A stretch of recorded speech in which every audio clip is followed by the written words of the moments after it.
स्वागत आहे तुमचं माझ्या डिवाइन वास्तू टिप्स या चॅनलमध्ये। आज मी तुम्हाला होळीविषयी संपूर्ण माहिती देणार आहे। होळीचा मुहूर्त, होळी दिवशी काय करावं, काय टाळावं, कोणते उपाय करायचे आणि त्यामागील शास्त्रीय कारण देखील सांगणार आहे। तर आज आपण रंग उधळतो, आनंद साजरा करतो, पण एक प्रश्न कधी स्वतःला विचारलाय का?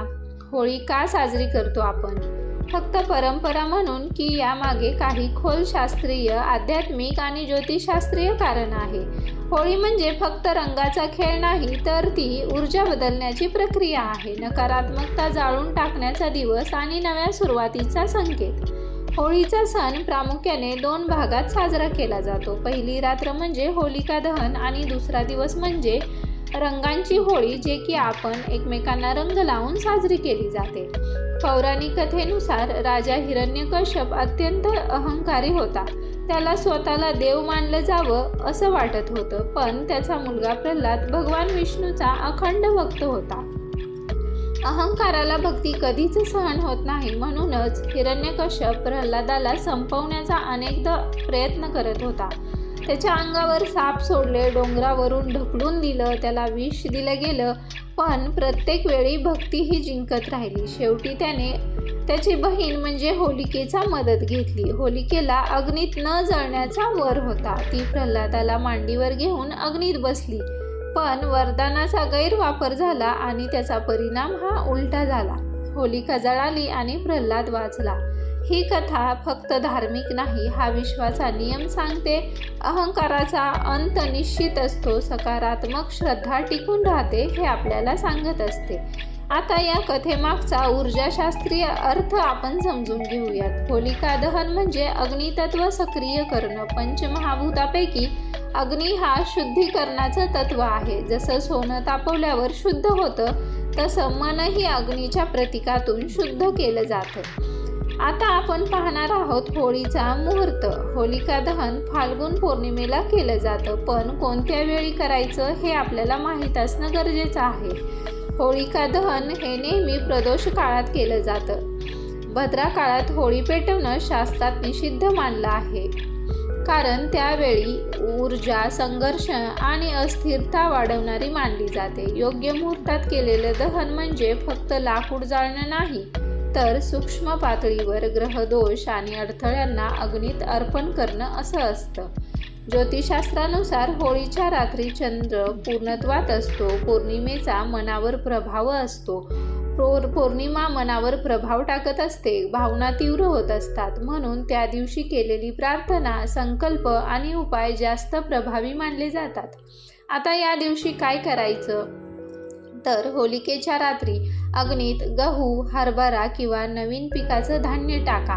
याचा अर्थ समृद्धीची ऊर्जा जागृत करणं असं होत असतं। 7 प्रदक्षिणा करताना प्रत्येक फेरीला एक नकारात्मक भावना मनात घ्या। राग, मत्सर, भीती, असुरक्षितता आणि ती अग्नीत अर्पण होत आहे अशी कल्पना मनात करा।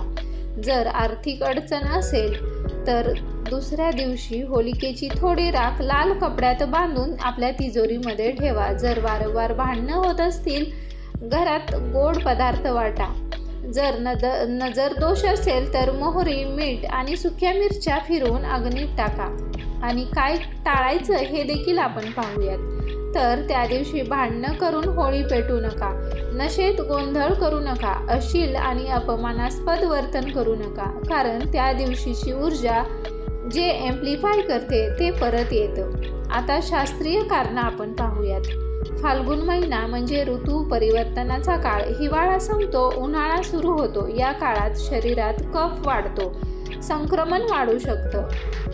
पूर्वी गावोगावी होळीमध्ये सुकलेली झाडं, पाने जाळली जायची, यामुळे हवेतील जंतू कमी व्हायचे, उष्णतेमुळे वातावरणातील आर्द्रता कमी व्हायची, रंग सुद्धा नैसर्गिक असायचे। हळद, टेसूची फुलं, गुलाब, चंदन हे त्वचेला फायदेशीर होते, मनावर सकारात्मक परिणाम करत होते। रंग मानसशास्त्र सांगत असतं। पिवळा रंग म्हणजे आत्मविश्वास वाढवणं, हिरवा रंग संतुलन देतो. गुलाबी रंग प्रेम जागृत करत असतो. निळा रंग शांतता देत असतो. असे प्रत्येक रंग हे मानसशास्त्र सांगत असतं. म्हणून रंगांची होळी म्हणजे समूहातील दुरावा कमी करणं, मनातील भीती पाडणं. आणखी एक महत्त्वाचा मुद्दा म्हणजे यावर्षी होळीच्या आसपास ग्रहांची हालचाल खूप महत्त्वाची दिसत आहे. लवकरच एक ग्रहण येत आहे. ग्रहण आणि पौर्णिमा दोन्हीचा चंद्राशी संबंध आहे. मन, भावना आणि घरातील वातावरणावर याचा खोल परिणाम होताना दिसतोय. ग्रहणाच्या काळात काय करायचं आहे, मंत्रजप कसा करायचा आहे, गर्भवती महिलांनी कोणती काळजी घ्यायची आहे, ग्रहणानंतर घर शुद्ध कसं करायचं आहे आणि प्रत्येकाने ग्रहणात काय करायचं आहे यावर मी एक वेगळा सविस्तर व्हिडिओ घेऊन येत आहे. कारण हा विषय खूप खोल आहे आणि घाईघाईत सांगण्यासारखा हा विषय नाही. तर तो व्हिडिओ तुम्ही नक्की पहा. आता शेवटी एक गोष्ट म्हणजे खरी होळी बाहेर पेटवायची नाही तर ती आपल्या मनात पेटवायची असते. यावर्षी एक वाईट सवय निवडा आणि ठरवा की ही सवय मी आजपासून संपवतोय. ही सवय मी आजपासून होलिकेच्या अग्नीमध्ये जाळून टाकतोय. कारण होळी म्हणजे फक्त सण नाही, ती आत्मशुद्धीची प्रक्रिया आहे. तर तुम्ही काय जाळणार आहात या होलिके दहनामध्ये हे कमेंटमध्ये नक्की सांगा आणि पुढचा ग्रहणाचा व्हिडिओ पाहायला तयार राहा.